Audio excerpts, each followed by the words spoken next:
dia, pessoal, tudo bom? Apareceu uma questão de pergunta em uma postagem que eu fiz, que é do Leal. E lá ele pergunta sobre alto consumo de combustível, né? Que um determinado modelo de carro, ele já verificou velas, cabos de vela, limpeza do corpo de borboleta, conferiu tudo da parte do carro e mesmo assim ele acha que o carro está consumindo muito, né? Todo mundo gostaria de ter um carro confortável e que consumisse o mínimo de combustível possível, né? Quando a gente fala de consumo de combustível, envolve muitos detalhes, né? O jeito de dirigir, o tipo de combustível que usa, o trajeto que a pessoa faz com esse carro. Então tem muitas coisas envolvidas, né? Claro, se a manutenção não estiver em ordem, esse consumo vai ser mais acentuado, né? Então vamos lá. Falando primeiro assim da questão de manutenção, né? Claro, as velas estando reguladas, o carro não tendo falha, os bicos injetores trabalhando de maneira correta, na dosagem certa, com o alvo de jato, o spray, né, o volume de combustível correto, o carro desenvolve potência com o mínimo de combustível possível, né? Isso é o que toda fábrica gostaria de ter, né? Quando o engenheiro vai desenvolver o motor, ou projetar um motor, ou fazer um teste no motor antes de lançar o carro, lá ele faz vários testes, né? Até mesmo na segunda-feira passada, o Edson da Ampre e o Marcelo Valério, lá do Histórias da Mecânica, eles fizeram uma live dizendo os bastidores da fábrica, né? Onde ele participava, o Marcelo no caso, da parte de testes de motores, né? Ele trabalhava em dinamômetro de motores e lá ele colocava o motor para simular 150 mil quilômetros num curto prazo de tempo, lá de 4, 3 meses, né? Então o motor trabalhava ali 24 horas por dia, sem desligar, né? O máximo que eles faziam era desligar e fazer uma verificação de nível de óleo, nível de água, enfim, né? Então, vamos lá os pontos que pode provocar o alto consumo de combustível ou um gasto a mais, né? Um dos detalhes mais importantes aí, no caso do carro, externo, nem referente à manutenção do motor, seria a calibragem dos pneus, né? A calibragem dos pneus e a dimensão correta do pneu, correto? Vocês vão perceber que eu estou aqui me movimentando porque eu estou indo para Vinhedo e eu vou pagar hospedagem aqui, que eu estou sem parar. Então, nessa questão do tamanho do pneu, se ele está o de fábrica e a calibragem, isso é um dos fatores que vai provocar o alto consumo de combustível. Bom dia. Ah, desculpa. É que eu paguei o de 2,20 ali, ó. Eu tenho 5. Aí. Obrigado. Então, voltando ao raciocínio, o alto consumo de combustível pode estar influenciado com detalhes dos carros, né? Eu estava falando sobre o pneu, a dimensão correta do pneu, o tamanho do pneu, a largura do pneu, né? E se você alterar alguma coisa disso, automaticamente você vai estar alterando o consumo, né?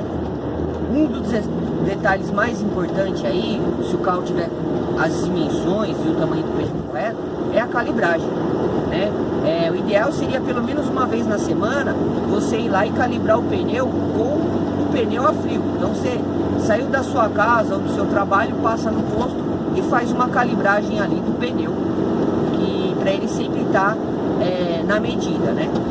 Eu digo isso em questão de calibragem porque eu viajo muito, pego muito estrada e quando eu deixo de calibrar o pneu, por algum motivo eu estou com pressa ou eu eu sair atrasado, enfim, eu não calibro, eu percebo que o meu carro tem um rendimento de 1 a 3 km a menos de autonomia. Então, eu só deixei de calibrar o pneu, entendeu? Então, esse é um primeiro fator. O outro fator é a questão de dirigibilidade. O cara vai fazer um trajeto, tem muita subida, muito semáforo, muita primeira e segunda. Isso quase impossível do carro ser econômico, né? Porque você está trabalhando o carro em regimes de força. Então o carro precisa de um regime, claro. Eu saí de primeira, segunda, terceira, quarta, né? Dependendo da situação, mantém aquela velocidade de 50, 60 por hora e ali ele vai ter aquele consumo mínimo, né? Quando o pessoal faz o teste de consumo na fábrica, que hoje praticamente eles não colocam ali no relatório deles, qual é a velocidade que eles colocam ali? A velocidade da via. Vamos supor, ele está dentro de um bairro, lá é 40 km por hora, 50 km por hora, então ele usa ali a velocidade máxima permitida daquela via. Uma rodovia, que nem eu tô aqui na Anhanguera, 100 por hora, eles vão te dar o relatório de estrada a 100 km por hora, correto? E pisando bem levinho no acelerador, né? E falar, mas bem levinho no acelerador, qual que é essa relação em pisar do acelerador e ter um consumo baixo? É você trabalhar com o motor no regime de torque dele, na faixa de torque de rotação. Então, boa parte dos carros aí não tem aquele contador de rotação do motor, que é o RPM, né? Quem já olhou um painel de um caminhão ou de um ônibus, ali praticamente todos esses veículos têm o contador de rotação do motor, que é o RPM, o contagiro. E lá ele tem várias cores, né? Então ele tem uma cor do painel preta, ali entre 1000 e 1500 RPM, depois ele entra com uma faixa verde, que é a faixa ideal de trabalho, uma faixa amarela, que ali é crítico, e a faixa vermelha, que estaria ali além do recomendado, né, na área de risco dele de trabalho. Então essa área verde que tem no contagiro é a faixa de torque. No caso do caminhão, ela varia ali de 1500 a 2500 RPM, então essa é a faixa de torque dele. É ali que ele vai ter o menor consumo de combustível e a maior força que o motor pode desenvolver em condução, né? No carro também é assim, só que no carro ele não mostra qual que é a faixa de torque em gráficos em cores diferentes. Como que eu vou ter certeza da faixa de torque no meu carro? Então eu vou lá pegar o manual do proprietário, né? E lá na ficha técnica do motor vai ter lá faixa de torque, né? Ou regime de torque, vai estar lá entre 3 e 4.500 RPM. Então, se eu trabalhar trocando lá as marchas e pisando no acelerador dentro dessa faixa, eu vou ter o menor consumo de combustível, certo? E a maior força que o meu motor pode dispor ali, né? Então essa é a faixa de torque. Se eu trabalhar abaixo, eu estou ganhando torque no motor, né? Até entrar nessa faixa, e acima dele eu não estou tendo rendimento nenhum, eu só estou elevando a rotação, esticando marcha, mas eu não estou ganhando potência e nem força nesse motor, entendeu? Então esses detalhes são importantes para a gente falar sobre consumo de combustível, correto? Bom, falando sobre a manutenção, o que eu devo verificar quando eu vou fazer uma manutenção preventiva ou quando eu vou fazer uma manutenção e eu quero diminuir o consumo de combustível no meu carro, né? Se ele estiver acima, né? O primeiro detalhe que eu tenho que verificar é remover as velas, ver se as velas estão reguladas e pela coloração da vela, verificar como que está sendo a queima de combustível, né? Eu tenho já um vídeo postado aí no meu canal, onde eu mostro algumas velas, onde tem 3 velas funcionando corretamente, né? E uma vela preta fosca, preta molhada, né? Eu não lembro exatamente como que eu postei lá e o que acontece lá. Mas assim, as velas elas têm que estar em coloração rosada, avermelhada, e isso vai dizer que o motor está trabalhando corretamente, que ele está tendo uma queima de combustível corretamente. Se a minha vela estiver preta fosca ou preta molhada, eu estou tendo ali, no caso da preta fosca, excesso de combustível. O excesso de combustível é relacionado ao quê? Às vezes apenas um filtro de ar entupido, né? Um bico injetor dosando combustível a mais do que deveria, uma compressão de cilindro abaixo do ideal, né? Uma má vedação de válvulas. Então eu vou pegar ali aquele aspecto visual da vela e vou relacionar o aspecto visual dela ao funcionamento do motor, para mim saber se está trabalhando corretamente ou não, né? Bom, fiz a análise das velas, constatei lá que as velas estão ok, beleza. Eu sei que aquele motor está trabalhando correto, né? Pelo visual da vela, não estou verificando nada de errado no funcionamento do motor. Se eu não estou vendo nada de errado ali pelas velas, o meu alto consumo pode ser o quê?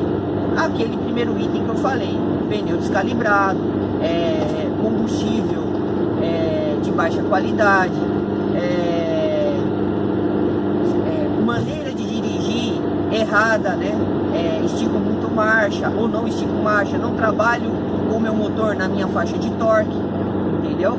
Então eu preciso verificar melhor esses itens antes de condenar ou antes de falar assim, pô, tem algum problema no motor.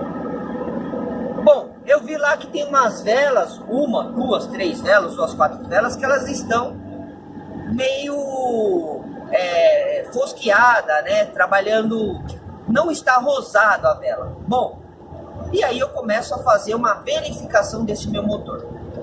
Aí eu vou verificar o quê? Primeiro, parte de filtros, ver se o filtro de ar está entupido, ver se eu não tenho ali uma entrada de ar falsa de coletor, né? Outro detalhe, remover os bicos, né? Não fazer diretamente uma limpeza, mas fazer uma análise do bico, né? Eu não sei se vocês sabem, mas assim, a fábrica, ela não recomenda a limpeza dos bicos injetores. Ela recomenda você fazer uma análise desse bico, né? Que tipo de análise? Se ele está com o volume de injeção correto, né? Se ele está, quando eu estou na pressão correta, na posição correta, se ele está injetando o combustível no lugar certo, né? Que a gente chama de alvo de jato, né? O leque dele, se ele está injetando combustível em spray ou se o combustível está gotejando dentro do cilindro, né? Então eu coloco o bico injetor numa máquina onde ela tem as buretas e aí eu vou fazer a simulação de funcionamento semelhante à que está no carro, através dessa máquina. Então eu vou lá, vou analisar aquele bico, se ele está tendo o volume equalizado entre eles, se ele está tendo estanqueidade, se ele está tendo um alvo de jato correto, se ele está tendo um spray correto, né? Tudo isso eu preciso primeiro analisar antes de limpar o bico, né? Eu vejo por aí que muitos reparadores fazem a limpeza do bico sem remover o bico do veículo.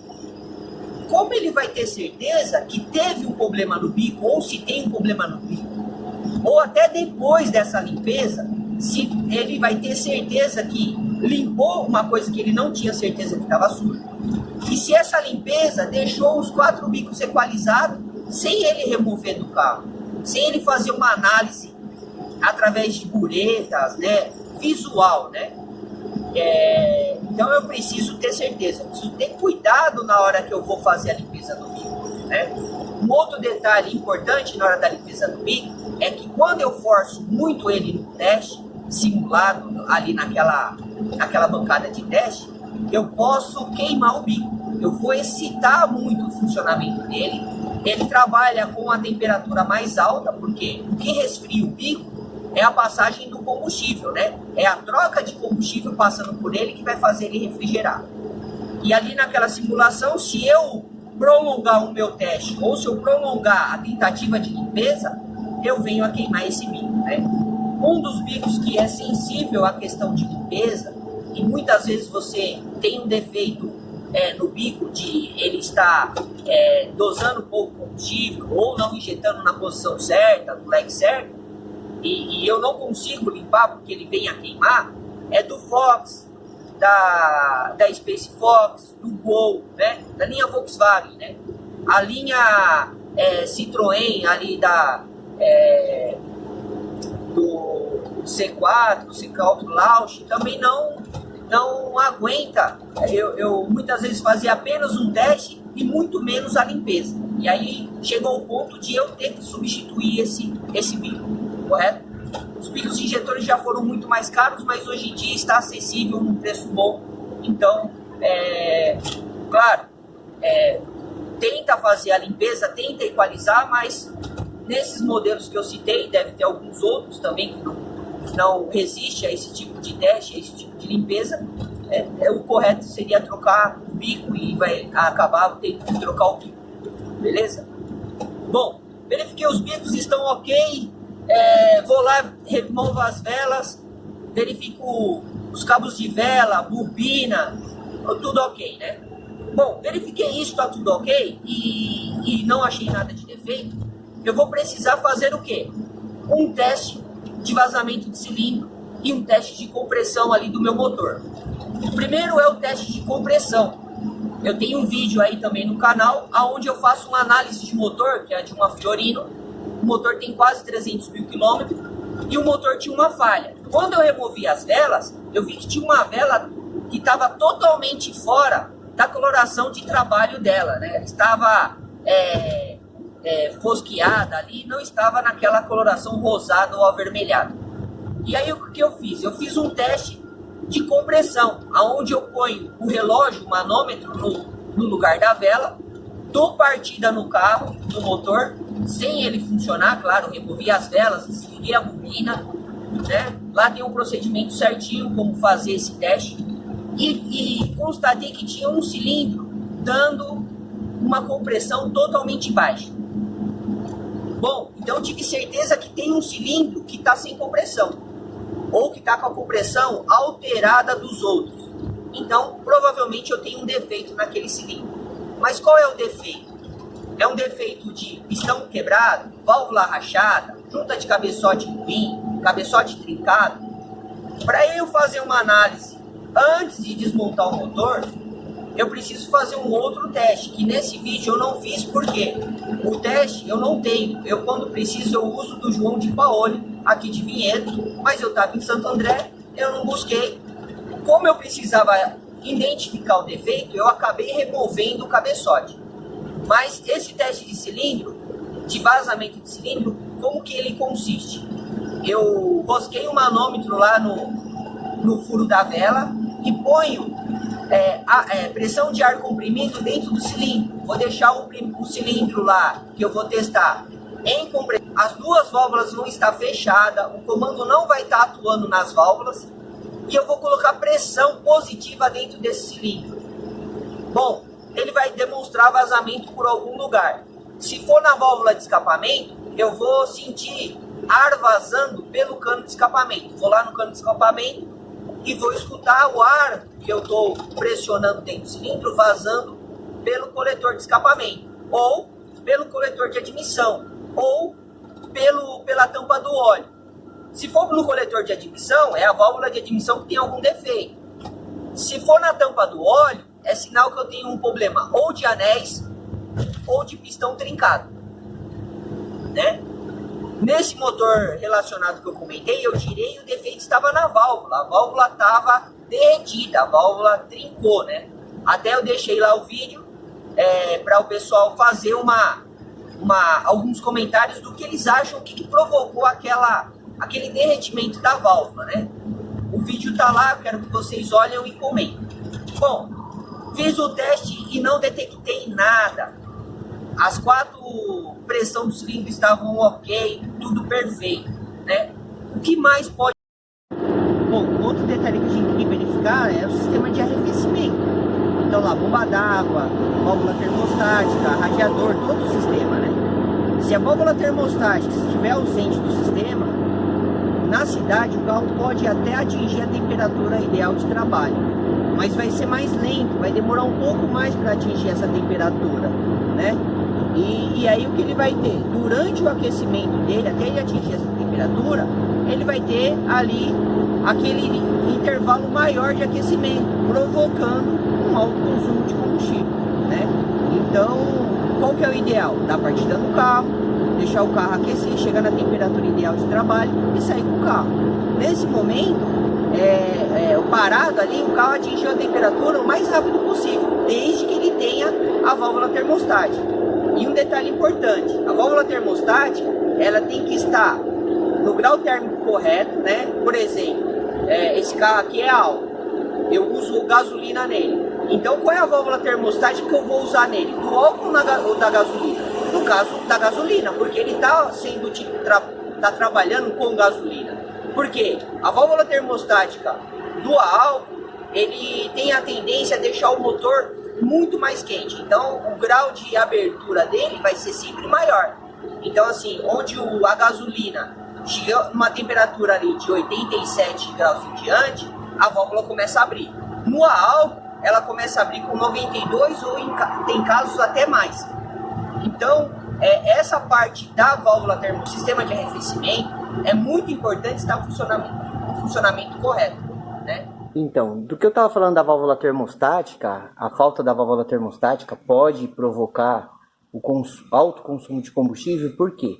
Porque o motor não vai manter a temperatura ideal de trabalho. Então hoje eu estou montando aqui um sistema de arrefecimento, onde eu troquei válvula, troquei bomba d'água, radiador, correias, rolamentos, né?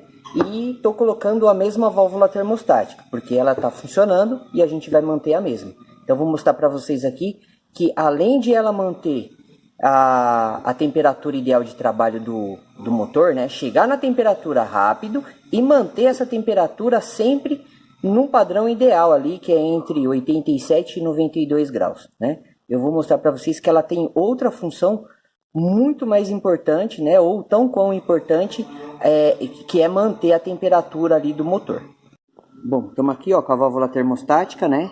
É de uma BMW Z3, tá vendo? Lá onde está iluminado é onde ela vai encaixar, daqui a pouco eu vou mostrar. Então aqui está a válvula termostática, né? Então as duas mangueiras que vêm do radiador, uma de um lado, outra do outro, né?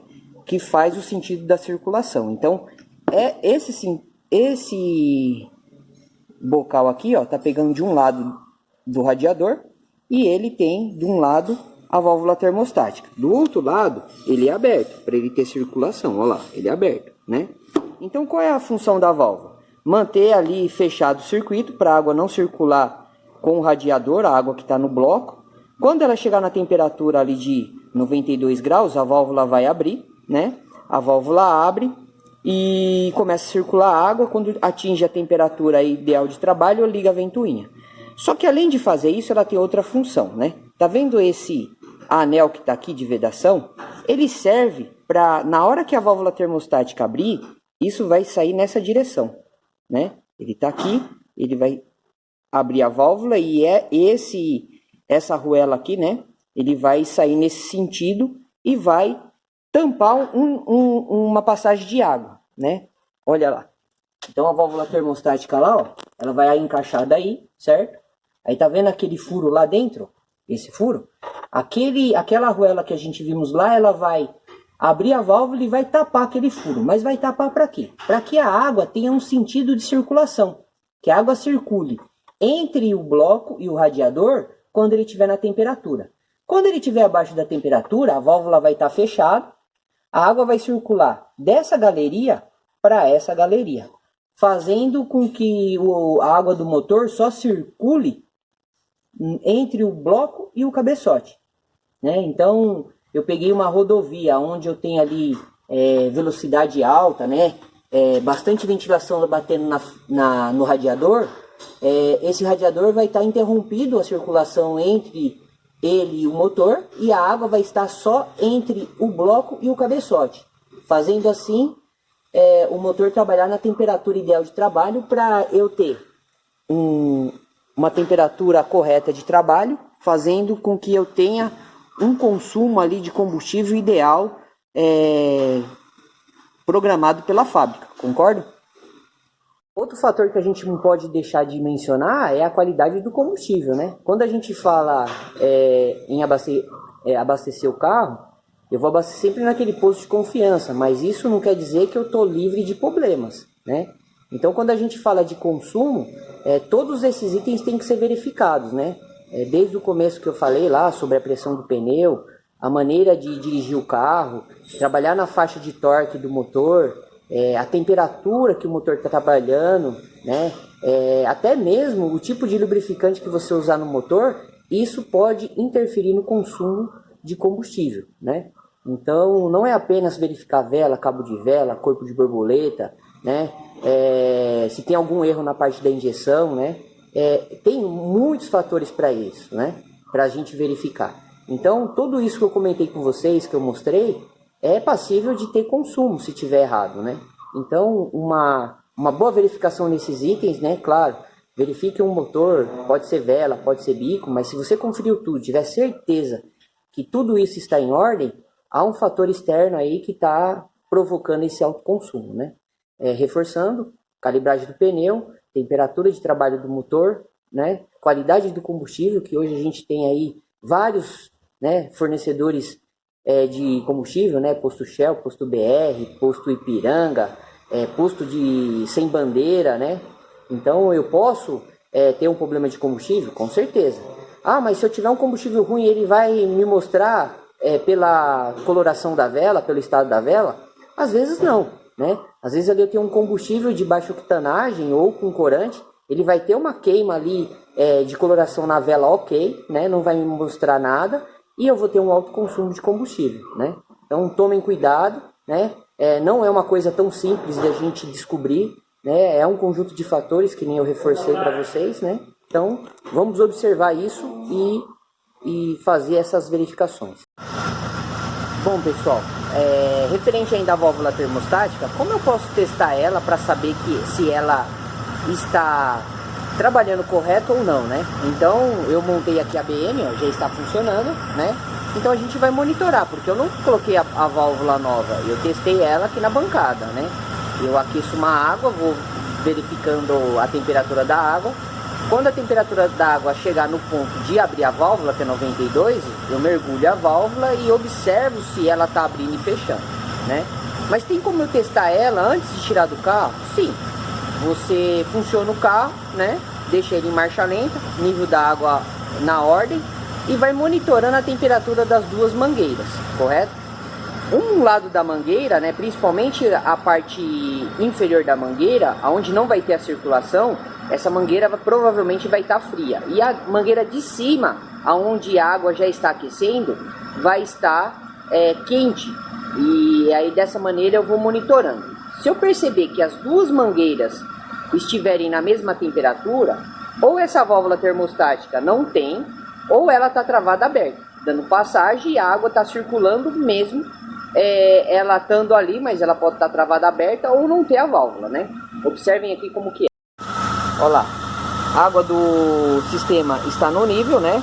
A água está suja, eu consegui trocar o radiador, mas dentro do motor eu não consigo limpar, então vou deixar a água suja circular aí um pouco e eu vou drenar e vou ir drenando até eu ter uma água translúcida. E aí depois eu vou fazer a proporção de água desmineralizada e aditivo, correto? Bom, estou aqui, ó, com tudo montado, tá vendo? Válvula termostática aí, ó. Então mangueira da parte inferior aqui, ó, certo? Mangueira da parte superior, entendeu? Tô monitorando aqui, ó. A mangueira de baixo está gelada e a mangueira de cima está quente. Então aqui, ó, aqui já tem uma temperatura aí, não sei dizer quanto, mas eu tô sentindo aquecer ela inteira, certo? E a mangueira de baixo aqui, ó, ela tá fria, assim, não tá gelada, mas não está quente igual a de cima. E aí eu vou monitorando. Daqui a pouquinho eu vou ter a temperatura dessas duas mangueiras igualada. Se nesse momento aqui o carro já tá funcionando aqui, já faz uns 5 minutinhos, se eu pegar e verificar que as mangueiras estão de temperatura igual, é sinal que ou a minha válvula está travada aberta, ou eu não tenho válvula no sistema. Dessa maneira eu consigo testar aí se a válvula está trabalhando correto, se tem válvula ou não tem válvula. Bom, se esse carro tiver como eu colocar um scanner e monitorar a temperatura, quando a temperatura lá no scanner estiver atingindo aí entre os 87 e 95 graus, essas duas mangueiras vão ter que estar com a temperatura igualada ou igualando, né? Se eu monitorar lá pelo scanner, né, ou por um sensor de temperatura que eu acople aqui na parte do motor, ou lá pelo painel, nos carros mais antigos, né, eu tenho que ficar monitorando para ver se ela vai abrir e circular, né. Eu posso ter um defeito aí da válvula não abrindo, né, a válvula totalmente fechada.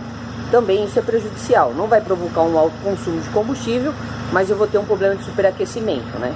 Então, é importantíssimo na hora de fazer um diagnóstico de carro, né, do motor, parte de consumo, parte de falha, né. Às vezes um motor falha quando você pega assim uma rodovia, que nem em São Paulo tem Anchieta Imigrantes, que dá acesso à periferia de São Paulo, né, a parte do ABC ali em São Paulo. Então muita gente trabalha em São Paulo e mora em São Bernardo, e pega a Anchieta e relata, fala, pô, quando eu pego a Anchieta meu carro começa a engasgar, né, a temperatura vai lá no gelado, né.